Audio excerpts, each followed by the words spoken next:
네, 안녕하십니까. 네.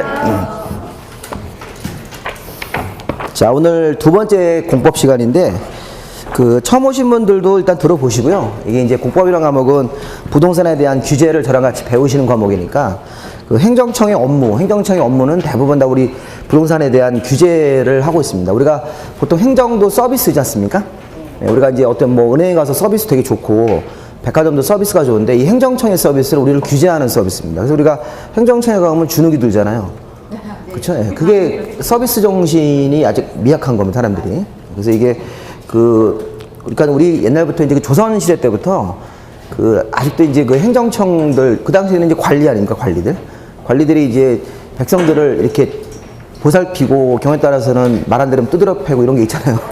그런 시각이 아직도 우리나라에 많이 있어요. 그래서 제가 참 그런 부분도 학교 다닐 때도 많이 느꼈던 거 좀 아쉬운 부분인데, 계속 비판하더라도 계속 행정청은 다른 방식으로 이렇게 좀 진행을 해서, 그걸 이제 지금은 그렇게 하지 못하지만, 이제 규제를 통해서 국민들을 통제를 하려고 합니다. 그래서 이게 좀 우리가 자유시장 경제인데, 자유롭게 경제활동을 하도록 행정청이 서비스를 해주고 아주 최소한의 규제만 해야 되는데, 우리나라는 좀 지나치게 규제를 많이들 하래요. 그래서 이제 여러 가지 공법 내용들이 복잡하게 나옵니다. 그래서 좀 그런 부분들을 좀 여러분들 알고 공부를 하시는 게, 그래서 이제 공부하다 보면 이게 그러잖아요. 우리 공법 공부하다 보면 암 걸린다고 그래요. 우리가 암 걸릴 것 같다 이런 얘기를 하시더라고요. 멀쩡한 사람도 정신이 돌게 만들고. 근데 이제 하나씩 우리가 그렇게 좀 부정적으로 보진 마시고, 차분히 이렇게 좀 진행을 하시다 보면 하나씩 이제 깨우쳐 가는 겁니다. 나름대로 이제 행정청의 어떤 논리가 있겠죠.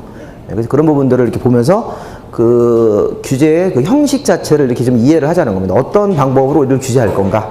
그리고 규제를 잘 알면 또 행정청한테 또 규제를 풀어달라고 또 요구할 수도 있고, 우리 부동산 사실은 중개업 하신 분들은 그런 걸 할 줄 아셔야 돼요. 실무적으로 어떤 땅에다가 어떤 사업을 하고 싶다.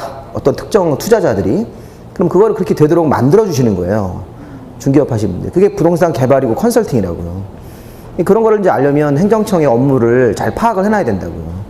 행정청한테 이렇게 법조문에서 예외조항으로 되는데 왜 안 되냐 이렇게 좀 따질 줄 알고, 이런 측면으로 이 부동산 공법을 공부하신다는 측면에서 실무적으로 제일 부동산 공법이 많이 쓰입니다. 근데 공부하는 과정이 굉장히 힘들어서 우리 영어 공부도 사실 쉽지가 않잖아요. 영어 공부도 외국 나가서 살지 않는 한 우리나라에서는 공부하기가 힘든 겁니다. 왜냐하면 우리가 지금 우리나라 말을 쓰기 때문에 힘든 거예요. 그러니까 우리가 지금 우리나라 말을 쓰기 때문에 영어 공부는 안 되는 거예요. 구조상으로 안 되겠죠. 우리가 우리나라 말을 폐지하고 영어를 다 쓰자 그러면 영어는 공부할 게 없는 거예요. 우리나라 영어학원들은 다 망해요. 근데 우리가 그렇게 하고자 하면 또 한편에서 또 여러 가지 문제 제기를 하니까 그렇게 못하고 영어를 제2 언어로 배우다 보니까 이게 힘든 거잖아요. 그러니까 그 영어 가지고 먹고 사는 사람들이 많지 않습니까, 우리나라에서? 그러니까 이게 그런 사람들을 하려고 그러면 그냥 우리나라가 영어 공용화로 하시면 돼요. 우리말도 쓰고 영어도 쓰고 이렇게 TV 보면 우리나라 드라마 나오는데 밑에 영어 자막이 막 뜨는 거예요. 그렇게 공부하면 우리 영어 공부 금방 할 수 있어요. 우리 말로 쓰면 됩니다. 근데 이제 이게 그렇게 안 하니까 그렇게 하면 이제 무슨 국문학 협회에서 또 굉장히 또 항의하고 막 그러겠죠?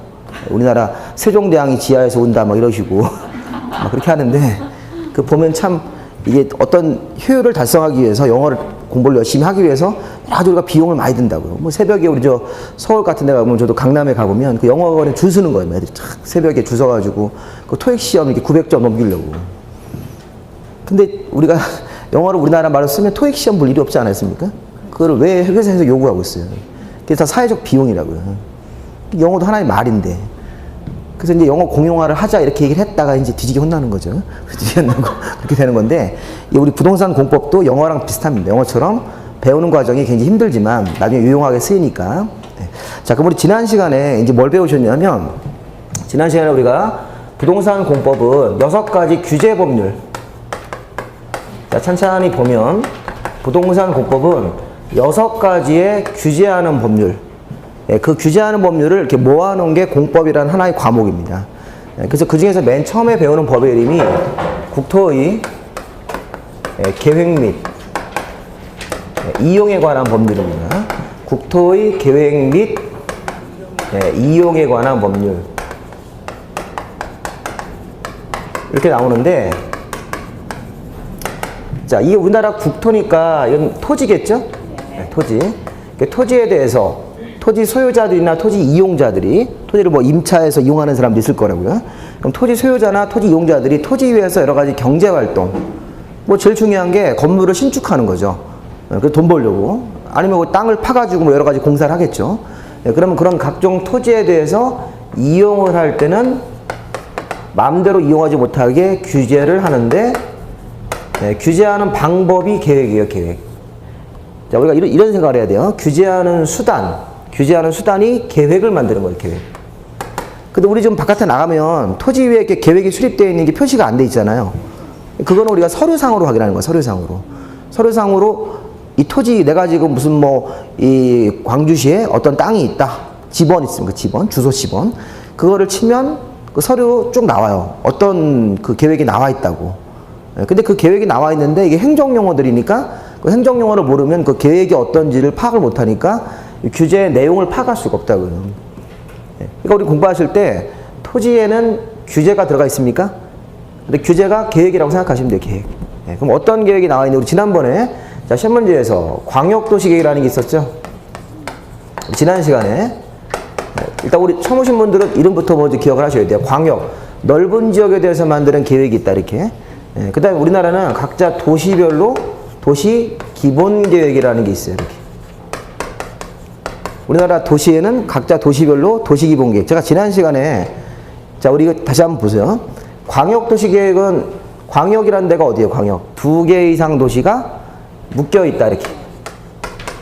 자, 우리가 2개 이상 도시가 묶여있다. 그러면 거기가 우리가 넓다는 의미의 광역이 되는 거예요, 광역. 정확한 표현은 광역계획권. 자, 오늘 사실 공부할 부분이 어디시냐면, 오늘 그 2절에 광역도시계획 429페이지. 여기서부터 이제 보실 거예요, 2절. 오늘 이제 국토계획법을 이렇게 전반적으로 제가 한번 쭉 설명을 한번 해보려고 그래요. 국토계획법의 전체적인 숲을 보면서 조금 세부 내용도 좀 보고 이렇게 할 겁니다. 그러면, 자, 우리나라 국토에는 광역도시계획 넓은 지역에 대해서 만드는 계획이 있고, 각자 도시에서는 도시기본계획이라는 게 있고, 이 광역도시계획이라는 게 상위 계획인데, 이거보다 이제 밑에 여기 도시관리계획이라는 게 있죠? 이렇게. 정확한 표현은 도시군관리계획인데, 군자는 떼고, 그냥 도시관리계획, 보통 이렇게 부른다고요, 우리 관행적으로. 그럼 도시관리계획도 있고, 도시기본계획도 있는 거예요. 그러니까 서열이 광역도시계획이 일단 상위, 그 다음에 도시기본계획이 중간 서열이고, 도시관리계획이 제일 마지막 서열입니다. 이렇게 지침을 받는다, 이런 말 써요. 지침을 받았다. 기본계획으로부터 지침을 받아서 도시관리계획이 수립되고, 광역도시계획에 부합하게. 그럼 여러분들이 할 일은 우리 토지 위에 계획이 몇 가지가 수립됩니까? 3가지 이렇게. 이거 평상시 우리가 안 쓰는 말이에요. 그러니까 이게 이제 힘들어지죠, 이게. 우리가 민법 시간에 배우는 건 우리가 일상에서 맨날 쓰는 말을 배운다고요, 이렇게. 민법 시간에서는 뭐 지난번에 제가 그 얘기 드렸지만 민법에 나오는 무슨 여러 가지 뭐 대리라든가 뭐 무효와 취소 이런 거 나오면 우리가 일상에서 많이 이렇게 대입을 시킬 수가 있다고요. 근데 이건 일상적인 걸 배우신 게 아니에요. 그러니까 저랑 공부하실 때는 완전히 새로운 세계를, 신세계를 경험을 하시는 거예요, 신세계. 신세계로 들어갔다 보면 이제 지금 용어를 몰라서 헷갈리고, 그러니까 적어도 이게 한 4개월은 공부를 해 놓으셔야 돼요. 그러면 대충 이런 거구나 라는 느낌이 오신다고요, 사실은. 너무 이제 급하게 생각하지 마시고 천천히. 근데 좀 센스 있는 분들은 그거를 한 2달만 공부하시면 대부분 또 아시더라고요. 2달 공부하고 2달은 내가 한 집에서 혼자 한번 해보겠다. 그런 다음에 2달 뒤에 오시면 실력이 2달만 더 학원도 해서 공부하시면 실력이 확 늘어나시는 분들 계세요. 그 센스 있는 분들이죠, 공부 이렇게. 근데 그분은 센스 있는 것도 있지만 그 예전에 이제 직업이 요런 업무를 조금 하신 거예요. 이게 이제 회사에서 여러 가지 그 인허가 같은 거를 이렇게 관청 가서 받다 보니까 뭐 부동산 분야는 아니지만 그건 무슨 뭐 이래서 그런 것도 있어요. 무슨 뭐 IT 기업인데 이 IT 기업도 우리나라 기업 규제를 많이 합니다. 그래서 우리나라 이 IT 쪽 여러 가지 무슨 이렇게 회사가 제품을 만들어서 팔고 그러면 이런 규제를 많이 받아야 돼요. 우리 이제 IT 쪽 규제하는 데가 어디냐면 방송통신위원회하고 미래창조과학부라고 있지 않습니까? 미래를 창조하는 얘기가 미래를 오히려 이렇게 좀 어렵게 어둡게 만드는 그런 요즘에 그런 일을 많이 해요. 대표적으로 단통법이라는 게 단통법. 단통법 때문에 여기 지금 단말기 이렇게 판매하시는 분들 많이 망하셨죠. 많이 망했습니다. 2만 개 중에서 한 2천, 3천 개 정도 망했어요. 그 단통법이라는 게 옛날에 그 조그만 저기 핸드폰 파는 가게에서는 그 자체적으로 이렇게 할인을 많이 했잖아요. 그걸 할인을 얼마 밑으로 맞춰봐라 이렇게 돼버리니까 이 사람들이 거기 갈 일이 없다고요. 거기 갈 일이 이제 큰 대리점 가가지고 사고 이렇게 하시니까 어려워졌는데, 근데 이제 뭐 통신비를 낮췄다 그러는데 낮춘 것도 별로 없고 사실은 뭐 그런 효과가 있어서 좀 많이 비난을 받았는데, 단통법이 이게 아마 내년도에 폐지가 됩니다. 이게 한시적 법이기 때문에 그거 없어지면 그 다음에 핸드폰 이제 그렇게 되면 이제 보조금 많이 나와서 하시는, 연장은 아마 안 할 겁니다. 이게 여론이 옛날 폐지하자는 여론이 있었는데 한시적 법률이니까 그냥 해보자 하고 그 단통법을 이제 폐지한 다음에 핸드폰 바꾸실 일이 있으면 그런 것 그때 가서 바꾸시는 것도 괜찮죠. 돌아가는 상황이. 자, 그럼 중요한 거는 이 이제 어쨌든 아까 그분도 이렇게 부동산 쪽 업무를 안 하시고 그런 그 IT 쪽 일을 하시더라도 이게 인허가 받는 과정을 하다 보니까 이런 계획이라는 게 뭔지 이렇게 조금 대충 느낌을 있는 거라고요. 네, 그러니까 중요한 거는 부동산 쪽에서는 우리나라 국토에서 이런 세 가지 형태의 계획을 만드는데 이제 이런 말을 해야 돼요. 광역도시계획하고 도시기본계획은 장기적으로 발전의 방향만 제시한다. 이렇게. 자, 여기 방향 제시다, 미래에 대한 청사진만 제시하는 거예요. 그런데 이 도시관리계획이라는 계획은 실제 국민들의 권리를 침해하는 계획입니까? 그렇죠. 도시관리계획이 실제 국민들의 권리를 일일이 침해하는 계획이라고요. 권리를 침해한다 또는 권리행사에 직접적으로 영향을 준다, 이렇게 우리가 분석을 할 수 있습니다. 이 두 가지 계획은 장기적으로 방향만 제시하고, 도시관리계획이 아직 뭔지 모르지만 도시관리계획이 토지위에 이제 결정이 되면, 확정되면 그거로 인해서 우리 토지 소유자들이 직접적으로 피해를 본다는 거예요. 다른 사람에 비해서 더 많은 규제를 받을 수도 있고, 또 어떤 사람들은 규제를 덜 받을 수도 있고, 이렇게. 그렇게 이제 개념을 잡으셔야 된다고요. 자, 그럼 우리 지난주 거 조금 복습. 자, 우리 지난주 여기 도시가 어디였습니까? 도시. 여기도 좀 보시면 2개 이상 도시가 묶여 있는 거죠. 우리 도시는, 자, 지난번에 우리 공법에서는 행정청이 주어요. 행정청. 국토교통부 장관이 있습니까? 네, 국가행정청. 근데 국가행정청 밑에는 우리 서울특별시나 광주시 같이 지방자치단체인데 광역. 서울특별시가 있고, 그 다음에 뭐 대전이나 광주 같은 광역시가 있는 거죠. 그 다음에 세종 특별자치시입니까? 간단하게 자치시. 제주도는 특별자치도. 그 다음에 뭐 전라남도나 경기도 같은 그냥 도가 있는 거예요. 그래서 앞으로는 특별시장, 광역시장, 자치시장, 자치도지사 있습니까? 그 다음에 그냥 도지사. 이런 분들이 우리가 광역지방자치단체, 그 다음에 기초지방자치단체, 이렇게. 그래서 광역 밑에 서울특별시나 광역시 밑에는 구가 있어요. 구. 그래서 이제 구에는 구청장들이 계신 거고, 나머지 여기 자치시나 자치도나 도 밑에는 시장 군수들이 있는 거예요. 시장이나 군수. 이렇게. 시장 군수 구청장은 기초행정청. 그리고 전라남도 나주시 이런데, 그 다음에 뭐 경기도 성남시, 수원시가 다 기초시라고요. 그 다음에 서울특별시나 광역시장님은 광역지방자치단체, 그 밑에는 우리 구청장, 광산구청장 이런 분들이 계신 거라고요. 여기서 우리가 이분들이 이제 행정청 서열이에요. 서열. 자, 이렇게 행정청은 서열대로 쓴다. 국가행정청, 광역행정청, 기초행정청인데, 여기서 우리가 도시는 어디였습니까? 특별시가 도시죠? 광역시가 도시죠? 자치시가 도시고, 자치도까지는 도시예요. 이렇게, 여기까지. 근데 이게 전라남도가 서울특별시랑 서열은 같은데, 도시라는 말 쓰면 안 된다고. 도시는 6개죠. 특별시, 광역시, 자치, 자치도 다음에 밑으로 내려가서 시, 군. 이렇게. 시장 군수할 때 그 시군이라는 단위가 개별 도시가 되는 거예요. 공법에서 약속이에요, 약속. 그래서 앞으로 도시. 그러면 6개의 행정 단위가 도시예요. 그럼 광산구는 도시 아니에요? 아니죠. 광산구 위에 있는 광주 광역시를 이 공법 공부할 때 도시로 잡는 거라고, 도시. 그러니까 우리가 아까 좀 전에 도시기본계획이나 이런 도시관리계획은 어디서 만드는 거야? 광주 광역시장님이 그런 도시관리계획안을 만든다고, 이렇게. 만들어서 그런 계획 자체를 이제 확정을 해가지고 광주시에 있는 토지용 자체를 규제하는 거라고, 이렇게. 그리고 여기 보시면 서울특별시도 그러하고, 근데 보세요. 서울특별시나 광역시하고 경기도 이런 거는 서열이 같지만, 경기도라든가 전라남도는 도시가 아니니까 경기도 밑에 아니면 전라남도 밑에 시군들이 있습니까? 네. 이 시군들이 이 도시의 개념이기 때문에, 뭐 나주시, 그럼 나주시장님이 그런 나주시 안에서는 도시관리계획 같은 것들을 만들어서 도시관리계획을 일부 결정할 수도 있다는 거예요, 이렇게. 그러니까 이제 그 앞으로 이렇게, 그러면 이제 광역도시계획은 2개 이상 도시가 묶였습니까? 예, 그리고 이런 도시기본계획이나 도시관리계획은 각자 개별 도시에 대해서 만드는 계획이구나. 이건 넓은 지역. 예, 광역이라는 게 이 국어적 의미가 넓은 지역인데, 정확하게 이제 볼 건데, 광역계획권이라는 말 쓰면서 광역계획권으로 2개 이상 도시를 묶어서 그 안에서 장기적으로 방향 제시를 먼저 하고, 넓은 지역을 묶어서, 그 다음에 각자 개별 도시로 와서 각자 도시별로 장기 발전 방향도 있고, 이 장기 발전 방향의 지시를 받아서 도시관리계획으로 국민들의 권리를 침해하는 계획이 만들어진다, 이렇게. 그죠? 뭔 소리인지 모르겠죠? 애매하죠, 애매. 이게 사실 애매해요, 사실은. 왜냐면 구체적으로 어떤 예를 들어줘야 되는데, 제가 예를 들 거예요. 근데 예를 들었는데 얘도 어렵죠, 이렇게. 예라는 게 이게 딱 쉬운 예를 들어야 되는데, 이게 쉬운 예가 없어요. 행정청이 하는 업무, 추상적인 업무이기 때문에 굉장히 사실 좀 어렵죠. 그럼 학교에서요, 교장 선생님이 무슨 업무예요?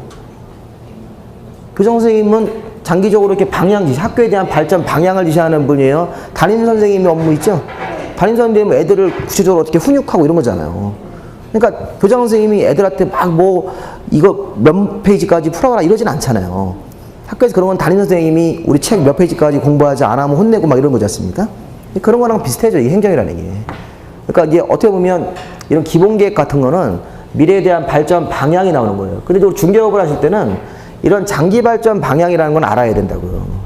부동산 하시면서 광주시가 앞으로 어떤 지역이 어떤 식으로 개발될 건지 큰 그림이 있어야 된다는 거예요, 이렇게. 그리고 그게 실제 이제 때가 되면 실제 도시관리계획으로 실행이 옮겨진다고. 이게 실행계획이란 말이 있어요, 실행. 이거는 방향만 제시하고 실제 실행에 옮기는 계획이다, 이렇게.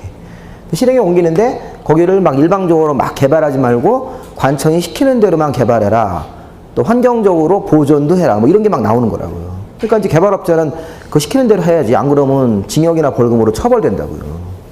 그 예전에 저한테 저 경찰이 한 명 전화해가지고 저는 제가 무슨 뭐 저 모르는 사이에 무슨 사고를 쳤나 이렇게 생각했더니 경찰이라고 하시더라고요. 계급도 조금 높으신 분인데 젊은 분인데 이제 아마 경찰대학교 이렇게 졸업하고 뭐 경감이신가 경정이신가 뭐 그렇게 해야 되더라고요. 근데 이제 전화하셔서 저한테 이 일반 우리 형사분들한테 이런 행정법규 위반을 강의를 해달라고 하더라고요. 그러니까 왜냐면 이게 일반 형사분들이 이제 현장에서 이제 근무를 하실 때 이제 무슨 절도, 사기 뭐 이런 거 많이 있지 않습니까? 일반 형사범들. 예, 그런 사람들은 이렇게 보면 알아요. 이게 뭐가 죄인지 안다고요. 그 법을 이렇게, 그 형사분들은 그 사람들을 잡아다가 이렇게 뭐 쓰죠, 막. 이름부터 부르라고 하셨어요. 이름? 주소 이렇게 해가지고. 근데 그게 이제 범죄 사실을 기록해서 검찰로 넘기는 거예요, 검찰. 그럼 검찰에서 이제 검사가 읽어보고, 아, 이게 죄가 된다고 판단이 되면 기소라는 거라고요. 네, 그러니까 이제 사실 검사분들이 경찰분들을 자기 부하 직원처럼 생각하는 경향이 있어요. 원래 그런 게 아니에요. 별도 수사기관들인데, 근데 아직까지는 이제 검사 처음에 임용되시면 공무원 그 계급 중에 4.5급이에요. 4.5급. 네, 근데 이제 저 경찰서장님이 4급이시거든요. 4급 계급이. 경찰서장님이 4개 있지 않습니까? 네, 근데 4급인데 급수가 이렇게 조금 더 낮은데도 검사분이 이렇게 같이 이렇게 술자리 같은 거 하면 먼저 이렇게 상석에 앉고 막 그러라고 하더라고요. 이상한 그런 게 있어요, 검사들이. 그래서 우리 경찰서장님은 연세도 많잖아요.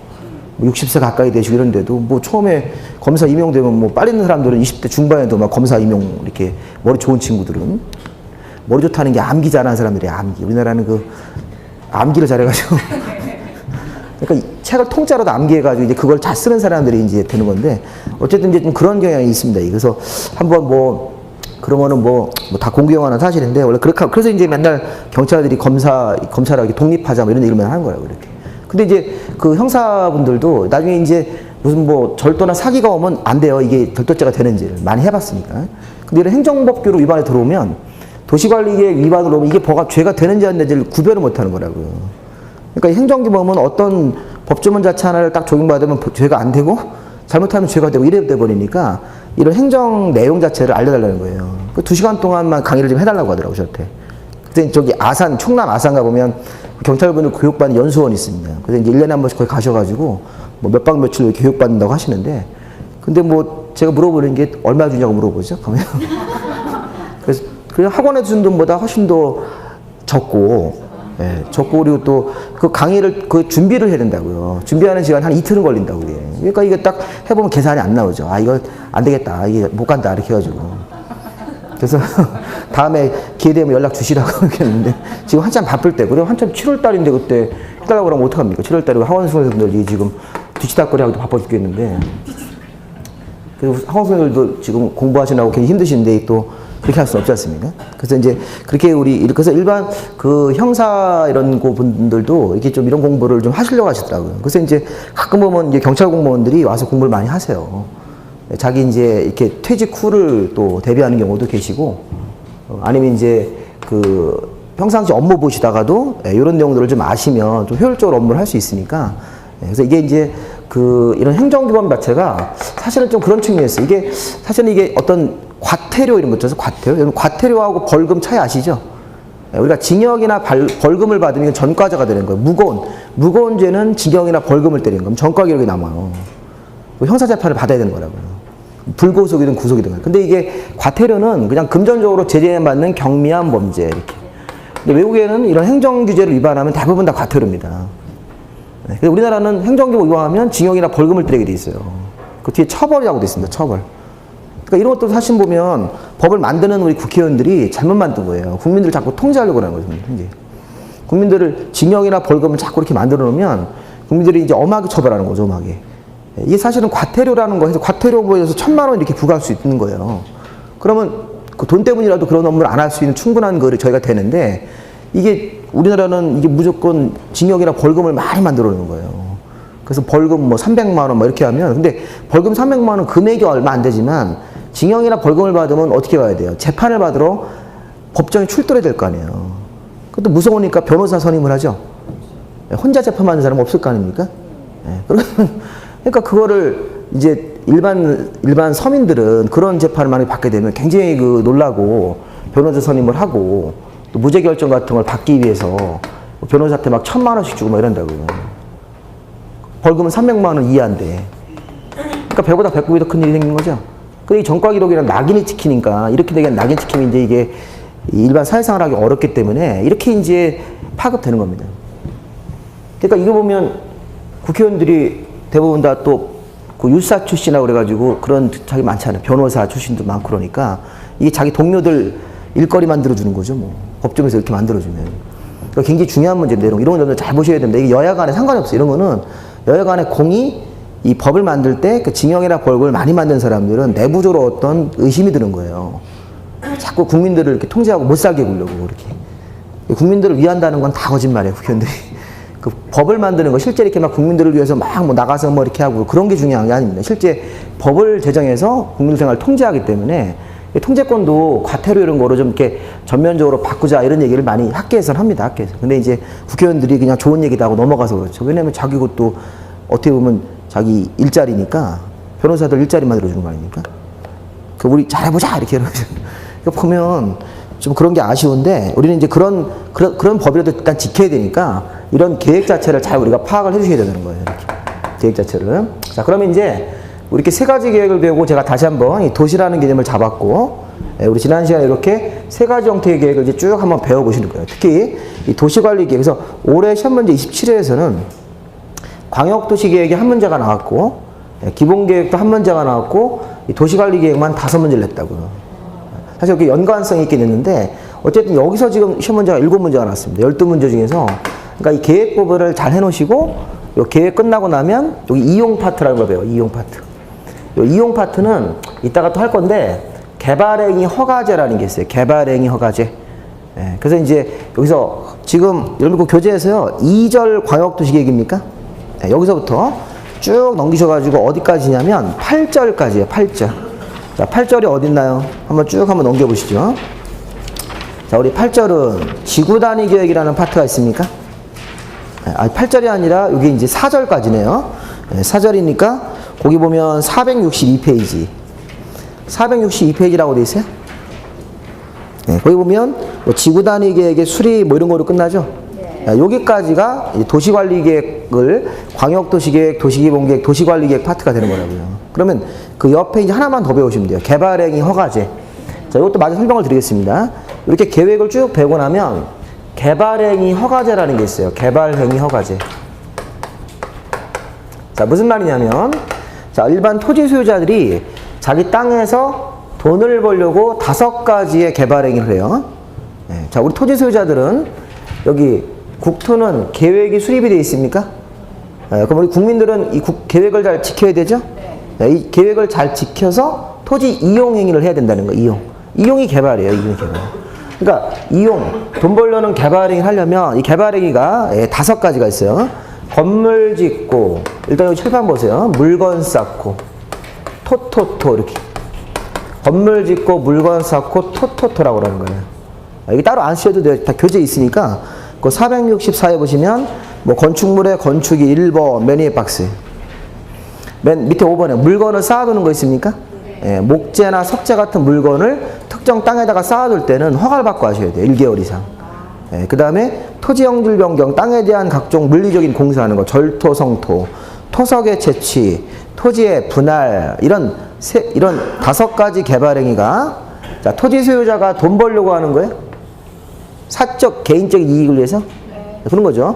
토지 소유자들이 자기 개인적 이익을 위해서 건물도 짓고 물건도 쌓고 이런 걸 한다고. 토지 형질 변경, 토석 채취, 토지 분할. 그러면 이런 개발 행위를 개인적으로 하려면, 사적으로 하려면 도시관리계획하고 잘 맞아야 되는 거죠.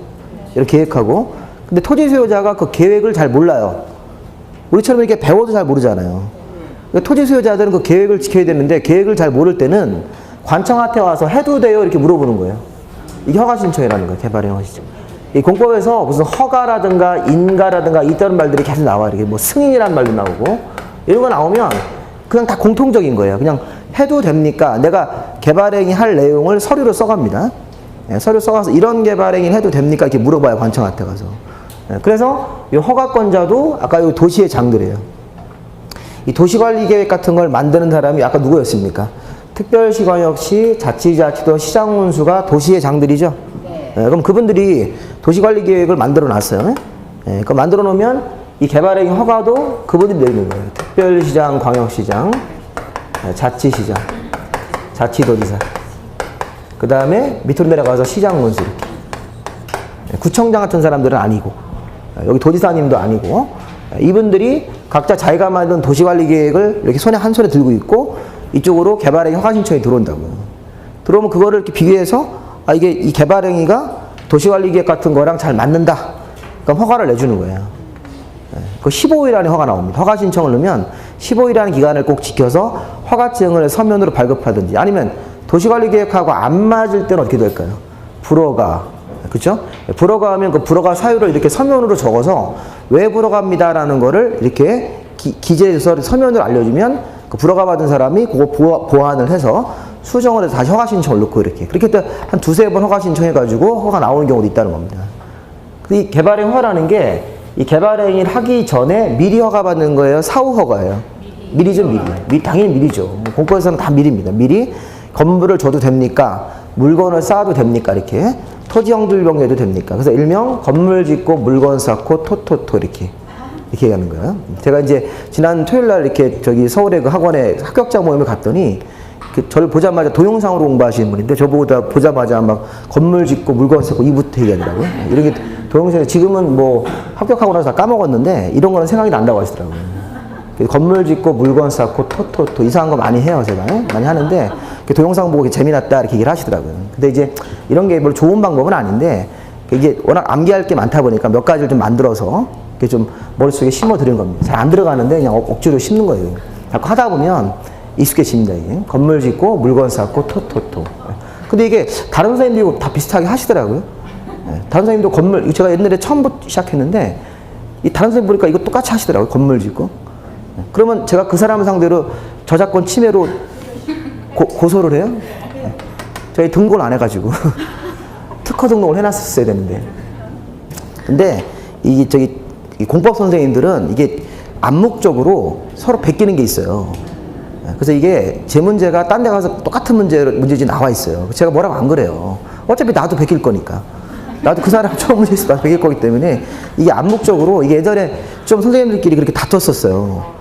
그래서 서로 피곤한 거예요, 서로 문제를 베꼈다라는 거 해가지고, 여러분들 저기 저작권 침해면요, 이 고소한 사람이 내가 내 피해가 얼마라는 걸 입증을 해야 돼요. 법정에 나가서 내가 이 사람이 베껴가지고 내가 얼마큼 피해를 봤다는 걸 입증을 해야 되는데 그 입증 자료를 모으는 게 더 귀찮아요. 그 나중에 받아봐야 100만 원 받고 막 이렇다고요. 그럼 왔다 갔다 시간하고 강의 시간 이거 빼고 가가지고 그거 싸고 있습니까? 그걸 알고 선생님들끼리 그냥 저작권 같은 거 무시하고 그냥 딱 베끼는 거죠, 이렇게. 그러니까 이쪽은 그게 관행이에요. 그래서 이게 누구 베꼈다고 그래가지고 뭐라고 안 그래요. 가지고 전화해서 왜 베꼈어? 그럼 이렇게 하면 미안해, 너도 베껴 이렇게 하면 되잖아요. 그렇죠? 대부분 이제 그런 식으로 해서 선생님들끼리 친구관계가 또 있으니까 그때 보통 그렇게 해니까 제가 이 얘기를 드린 이유는 다른 학원 문제집을 봐도 거의 비슷해요. 딱 그 문제가 다 돌기 때문에. 돈에 똑같이 베끼면 또 욕먹으니까 또 너무 그러니까 조금 글자 바꾸고 이렇게 지문 몇 개를 위아래를 바꾼다고요. 그러니까 다른 책 살 필요가 없어요. 박물학 책 가지고 공부하시면 돼요. 그러니까 다른 책 뭐 저는 뭐 다른 학원 또 이렇게 소속이 돼 있지만 여기 와서 그냥 박물학 책으로 강의하시면 제가 책 하는 거랑 거의 비슷합니다. 이게. 또 약간 좀 부족한 문제는 제가 이렇게 프린트만 해서 드리면 되기 때문에 그렇게 해서 보는 겁니다. 그러면 이제 국토계획법은 결국에는 이게 계획 파트를 배우는 게 있고 개발행위 허가라는 파트를 배우는 파트가 있으니까 이 부분을 좀 자세히 보시면 돼요. 그럼 이제 국토계획법이 머릿속에 있는 겁니다. 그래서 여기 광주 광역시에 가시면요. 시청 가시면 이 도시관리계획 파트가 있습니까? 네. 있어요. 기본계획이나 광역도시계획은 이 파트가 없어요. 공무원들이 하시는 파트가. 왜냐하면 이거는 일반 국민들한테 권리를 침해하는 내용이 아니기 때문에 민원인들을 상대할 필요가 없다고요. 행정청 내부적으로 만드는 계획이니까 이건 방향만 제시한다고요. 대신 국민들이 열람청구를 할 수 있어요. 열람청구. 이거 보자 이렇게 할 수 있어요. 근데 이게 일반 민원을 근데 이거는 지금 저희 일반 민원 부서를 상대해야 되죠. 그렇죠. 이거는 도시관리계획이라는 파트가 있다고 이렇게. 그래서 이제 그 물어보시면 아주 상대하는 공무원이 계시다고요. 이거 국민들의 권리를 침해하는 계획이기 때문에. 그 옆에 보면 개발행위 허가라는 부서가 있다고요. 이 개발행위 허가 부서가 있어요. 그래서 개발행위 허가 같은 데가 있으면 이거는 도시관리계획 같은 것들을 잘 확인하고 개발의 허가 신청을 접수를 받아서 허가부로가 심사해가지고 아까 15일 안에 허가부로가를 내주는 사람들. 그러니까 이분들이 이제 순환근무다 하죠. 이렇게 순환근무. 도시관리계획 일하다가 개발하기 허가 쪽 가서 이렇게 같이 일하시기도 하고 이렇게 막 하시는 거예요. 그래서 행정청 업무들이 가보면 이제 이 개발의 허가를 보면 그 사람 얼굴을 이렇게 빤히 보면서 뭐라고 그래요? 건물 짓고 물건 쌓고 토토토 이렇게. 아 그럼 저 자식이 내 업무를 아는 놈이구나 이렇게 생각하겠죠. 그분들이. 그 여기 이제 이 도시관리계획 같은 경우는 이 도시관리계획이 6가지 종류로 만들어지지 않습니까? 그렇죠? 네. 지난주에 우리 하신 건데 그래서 설명을 드릴 테니까 그거를 이제 우리가 한번 보실 겁니다. 자, 우선 그러면 우리 그 도시관리계획의 6가지 내용을 좀 보시죠. 이걸 좀 먼저 중요한 부분이기 때문에 좀 먼저 좀 다시 한번 우리 복습 겸해서 426페이지를 좀 보세요. 426. 426에 오셔가지고 자, 그 내용을 한번 보세요. 여러분 따로 이렇게 막 필기를 막 하시는데 집에 가면 보지도 않잖아요, 그죠? 그거 왜 필기를 이렇게 하시는지 모르겠는데 그게 이제 귀신이 붙어서 그래요. 필신이라고 그래가지고 공부하다 보면 이렇게 필신이 들어와서 수험생들은 귀신이 3가지가 붙어요. 필신, 그다음에 걸신, 그다음에 잠신이라고 그래가지고 그 3가지 귀신이 좀 있으면 특히 이제 봄 되면 그 잠신이 많이 활동을 하는데 이제 한 2시간만 끝나면 배고프시죠? 집에서는 배도 별로 안 고팠는데 공부하면 굉장히 배고픕니다. 이게 그만큼 에너지를 많이 쓴다는 얘기니까 중간에 여러분들이 귀신들이 오면 이렇게 제사를 지내야 될 거 아닙니까? 알아서 이렇게 여러분들이 푸닥거리를 알아서 잘 하세요. 배고프시면 간식 사서 드시고 중간중간에 이렇게 나가서 뭐 드시고 이렇게 하세요. 조금 뭐 수업 조금 빼먹어도 뭐 여기 학교가 아니잖아요. 그죠? 학교가 아니니까 급한 일 있으시면 살짝 나가서 전화 받고 이런 거는 다 제 수업 시간 용인됩니다. 이렇게. 나가는데 왜 나가냐고 막 눈치 주고 이럴 수는 없으니까. 왜냐면 여러분 사업하시다가 급한 전화가 오시면 또 받으셔야 되니까 그런 거 해서 좀 급한 전화가 있으시면 좀 뒤쪽 앉으셨다가 이렇게 받고 이렇게 하시고 뭐 급한 용무가 있으면 보시는 건 괜찮습니다. 그래서 그거 수험생들이 공통적으로 느끼는 건데 그냥 여러분들이 잘 그런 부분들을 이렇게 다스려 가면서 공부를 하셔야 돼요. 졸리시면 자야죠 뭐. 그죠? 어제 합격자 모임에 갔더니 합격을 하시는데 이제 두 분이 이제 합격자 모임 가면 간증을 해요. 이렇게 교회에서 이제 하느님 만났다고 막 간증하지 않습니까? 교회에서 이렇게 막 조명 쫙 쏴주고 막 이렇게 어둑침침하게 한 다음에 간증을 하잖아요. 큰 교회 가면 그렇게 하시더라고요. 근데 이제 합격생들도 이렇게 자기네끼리 뭐 합격자 모임인데도 합격했다는 그런 걸 막 하면서 막 자기 4시간씩 자고 공부했다고 하더라고요.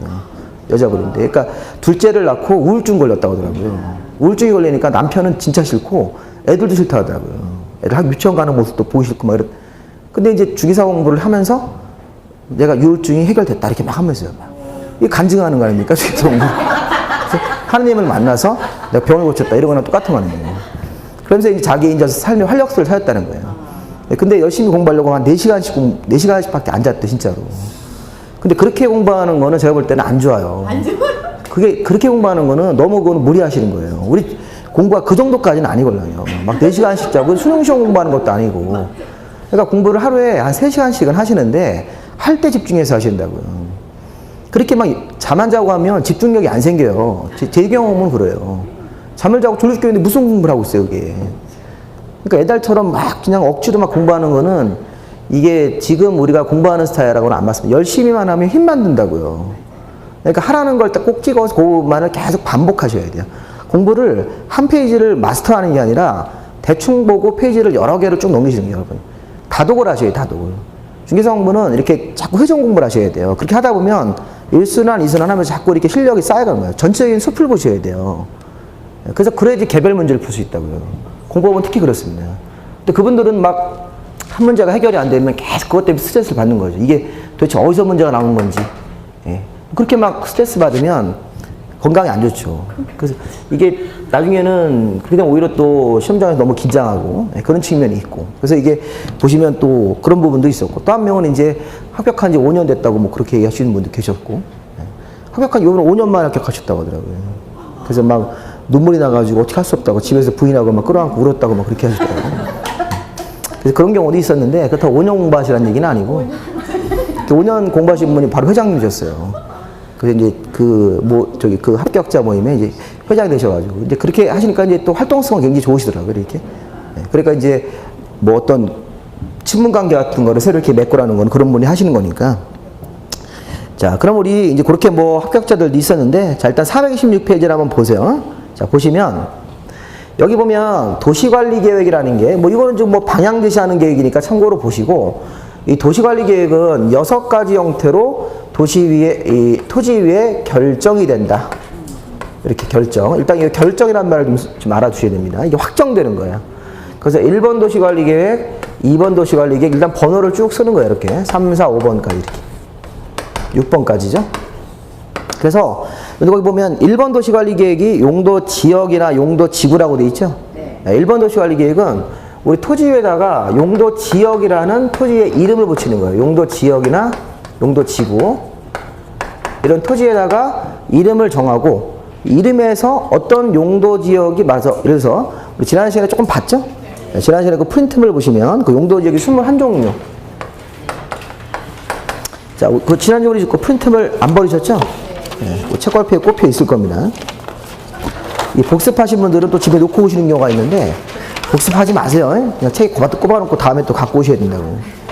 거기 보면 그 3페이지의 프린트물에 보면 원래 우리나라 땅은 도시지역으로 개발할 수 있다. 이렇게 도시지역이 있고 그 아래 관리지역이라는 땅이 있고 농림 자연환경보전지역이라는 땅이 있는 거예요. 이렇게.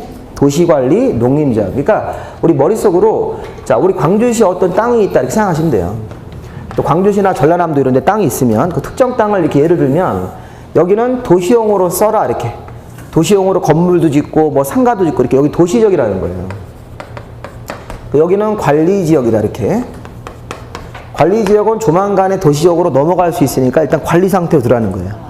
현재 개발하지 말고 일단 관리 상태로 그냥 둬라는 얘기예요. 나중에 도시적 쪽으로 조만간에 넘어갈 가능성이 있는 땅이기 때문에. 그 다음에 여기는 농림지역, 농사 짓는 농림지역, 그 다음에 임야 같은 게 있는데 이 농지로서의 보존 가치가 높다. 생량 생산이 잘 돼서 보존할 가치가 있으니까 보존 가치로 남겨두는 농지라든가 임야, 농림지역. 그 다음에 자연환경 같은 것들이 잘 유지가 되어 있으니까 자연환경 보존지역이라는 데가 있습니다. 그럼 기본적으로 이렇게 크게는 4종류인데 도시지역은 성격이 개발입니까? 예, 개발할 수 있다 이렇게 했다는 얘기예요. 주성격이. 관리나 농리나 자연은 개발하지 말고 현 상태를 그대로 보존해라 이렇게 둘로 나누는 거예요. 예, 근데 도시지역도 개발을 할 때 뭐로 개발하는 거예요? 이게 주거지역, 상업지역, 예, 공업지역, 예, 녹지지역으로 다시 이렇게 나눈다는 거예요. 이게. 주거지역이 다시 6개로 갈라집니다. 이렇게. 그 주거지역이 1, 2종 전용, 1, 2, 3종 일반, 준주거죠. 예. 상업지역은 중일군유 이렇게 4개, 공업지역은 전일준, 녹지 지역은 고생자 이렇게. 우리 지난주에 하신 거죠. 예, 그래서 그거 보시면 외우실 때 중학교 중1 근육부터 중학교 1학년 되면 근육이 생긴 거죠. 예, 중학교 1학년 개 이름이 전일준이고 그 일준이가 먹는 한약 이름이 보생자고 그 보생자가 약값이 비싸서 만든 개가 보생개 아닌가. 관리 지역의 보생개 이렇게 그런 식으로 연상을 하면서 이렇게.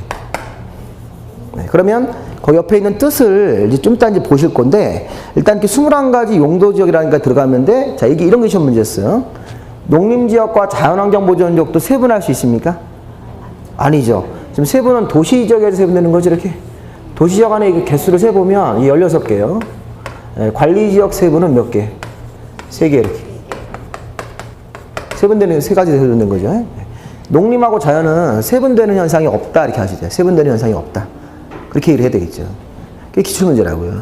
근데 시험 문제가 도시지역과 자연환경보전지역 안에서 세분할 수 있다. 틀린 거죠. 예. 또 아니면 시험 문제가 그 주거지역으로 들어가가지고 준주거지역은 1, 2, 3종으로 세분할 수 있다. 이것도 기출문제라고요. 좀 준주거지역이 1, 2, 3종이에요? 아니, 저기 일반 주거가 1, 2, 3종이죠? 예. 그 옆에 있는 뜻은 나중에 보셔도 돼요. 그럼 나중에 보셔도 되니까 일단 1, 2종 전용, 1, 2, 3종 일반 주거, 준주거지역이죠? 예. 그런 식의 일단 명칭을 익혀 놓으셔야 된다고요. 그러면 우리가 여기 보세요. 1번 도시관리계획이 결정되면 제일 먼저 이 지역을 먼저 하는 거예요. 이게 지역이 제일 처음에 할 일이라고요. 그래서 우리나라 땅에다가 이런 용도지역이라는 명칭을 이렇게 땅 한 필지에다가 용도지역 이름을 한 개씩 이렇게 정해주는 거예요. 배죠. 그러니까 토지에 대해서 이름을 정해주는 게 용도지역이라고요. 그럼 용도지역이 들어가면 옆에 그 목적이 있습니까? 네, 그 목적대로 써야 되는 거죠. 예를 들어서 3종 일반 주거다 그러면 3종 일반이라는 게 저층, 중층, 중고층 주택이죠. 중고층이라는 게 제가 지난주에 몇 층? 18층을 넘게 지을 수 있는 것. 이게 아파트 단지 중에서 18층을 넘게 아파트가 올라간 데가 있습니까? 네. 그런 데가 3종 일반이기 때문에 그렇게 아파트를 진 거라고요. 네. 그럼 거기서 2종 일반은 중층주택은 18층 이하의 아파트 단지. 보통 12층. 실무 나가면 12층. 18층 이하니까 뭐 15층이라든가 12층 정도 아파트가 다 2종 일반이라고요. 그러면 제가 아파트 살면서 야, 우리 아파트는 왜 12층이지? 이런 생각이 든 거라고요. 근데 신문은 아파트는 30몇 층짜리 아파트인데. 그러니까 우리 아파트 단지는 2종 일반이기 때문에 건설업자가 18층 이하니까 18층 이하는 보통 15층 정도로 진다고요. 공법에는 또 다른 규제가 또 있어요. 18층까지 올리고 싶었는데 중간에 또 3개 층을 못 짓는 경우가 있어요. 다른 규제가 또 있기 때문에. 뭐 지구 단위 계획이라는 규제. 여기 5번 도시관리 계획으로 이런 지구 단위 계획이라는 게 또 별도로 수립이 된다고요. 실무 가면 많이 듣습니다. 이런 것 때문에 건물을 18층까지는 못 올려요. 제가 아까 좀 전에 원래 중층이 최대 18층 이하까지인데 보통 실무 가면 한 12층 정도거나 15층에서 보통 잘리죠. 근데 나는 연립 사는데 나는 4층짜리 연립에 살아요. 그거 왜 연립 살까요, 저는? 거기가 지금 1종 일반 주거. 근데 1종 일반 주거는 아파트를 못 줘요. 그 저층은 4층 이하를 말하는 겁니까? 4층 이하면 우리가 아파트는 주택으로 쓰는 층수가 5개 이상이 무조건 올라가야 돼요. 자, 이게 5층 이상이 아니에요. 잘 보세요. 주택으로 쓰는 층수가 5개 이상. 그러면 아파트가 되는 거예요. 그럼 아파트는 최소 5층 이상은 돼야 되는 거죠. 1층부터 주거용으로 쓰면 1층, 2층, 3층, 4층, 5층까지 이렇게. 아니면 6층, 7층 이렇게 올라가야지. 그러면 연립이나 다세대 같은 거 우리 빌라라고 하지 않습니까? 연립이나 다세대는 주택으로 쓰는 층이 4개 이하 이렇게. 주택으로 쓰는 층이 4개 이하. 그런 것들이 연립이나 다세대란 말 쓰는 거라고요. 그러면 내가 살고 있는 집은 연립이다. 그럼 왜 연립을 줬을까? 아파트를 12층짜리로 안 짓고. 땅의 용도 지역이 뭐기 때문에? 1종 일반이기 때문에. 1종 일반. 그래서 이렇게 1종 일반, 2종 일반, 3종 일반이 보통 그런 땅들을 말하는 겁니다. 실무에서 우리가. 그 다음에 여기 뭐 1종 도녀, 2종 도용도 뭐 단독주택 중심의 공동주택 중심의 양호안인데 그런 걸 이렇게 보시면서 거기서 시험 문제를 많이 냈어요. 그래서 문제 내는 형태는 준주거 지역은 뭐 1, 2, 3종으로 세분할 수 있다. 틀렸죠? 그리고 예를 들어서 뭐 중층주택 중심의 편리한 주거 환경을 조성하는 지역은 2종 전용 주거다. 이렇게 낼 수도 있고. 그 2종 일반인데 2종 전용화 이렇게 혼동시키는 거죠. 그래서 그거 공부하실 때는 지난번에 제가 말씀드린 대로 전용 주거는 1, 2종은 단독, 공동 이렇게 시작하면 되죠. 일반 주거는 3종까지 있으니까 단독, 공동 그러면 3종이 할 게 없잖아요. 그때 어떻게 하셔야 돼요? 저층, 중층, 중고충으로 이렇게 시작을 해야죠. 그 문장 자체가. 네, 그렇게만 연습하시면 됩니다. 네, 그리고 이제 준주거 지역은 주거 기능에다가 일부 상업 기능을 보완한다. 이렇게. 네, 그렇게만 하시면 되고, 나머지 그 중일근유, 전일주는 잘 안 나오고 시험 문제에서 녹지 지역. 자, 우리 녹지 지역 여기 보시면 보생자라고 되어 있습니까? 네, 여기서 우리가 보전 성격으로 보전만 하는 녹지가 있고, 도시 지역이 원래 성격이 개발인데 도시 지역 안에서 무조건 개발만 하지 말고 일부 공원을 만들고 녹지를 만들어야 되기 때문에 거기서 보전 녹지라는 걸 별도로 만든 거라고요. 우리 광주시 안에 공원 같은 거 많이 있죠? 네, 그런 땅들은 대부분 다 도시 지역 안에 보전 녹지예요. 그래서 광주에 무슨 유명한 큰 공원, 서울 가보면 서울숲공 같은 큰 공원 같은 것들은 다 보전 녹지예요. 거기는 손을 못 대요. 예, 공원이라는 게 공익적 건물이기 때문에 거의 그거는 공원으로 계속 앞으로 이렇게 유지가 될 겁니다. 보존 녹지.